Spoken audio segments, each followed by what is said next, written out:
কি ভাবছো আবার কেন ফিরে এলাম? আসলে কিছু কথা না বললেই নয়। আমরা ছোট থেকেই দেখে আসছি কাউকে জাজ করতে গেলে একটা যোগ্যতার প্রয়োজন হয়। আমরা যখন নাচ শিখতাম, আঁকা শিখতাম, তখন সেখানে অনেক পরীক্ষা দিয়েছি। সেখানে যে সমস্ত জাজেরা আসতেন তারা কিন্তু যথেষ্ট গুণী ছিলেন। কিন্তু আমাদের সমাজে এমন কিছু বিচারক আছে যারা কোনো ব্যক্তির ওপরে হঠাৎ করে একটা মন্তব্য ছুড়ে দেয়। সেই ব্যক্তিটার ব্যাকগ্রাউন্ড সম্পর্কে তারা জানে না, তার স্ট্রাগল সম্পর্কে তারা জানে না, তার ফেলিয়ার সেগুলোও তারা জানে না। শুধু মুহূর্তের জন্য তার পোশাক আর সাজসজ্জা দেখে তার দিকে একটা মন্তব্য ছুঁড়ে দেয়।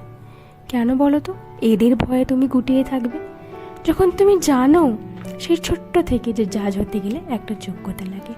আর নয়, আমাদের সাকসেস, ফেলিয়ার, সুখ দুঃখ সব কিছুই একান্ত আমাদের। এই সমাজ বিচারকদের তাই আর গুরুত্ব না দিলেও চলবে।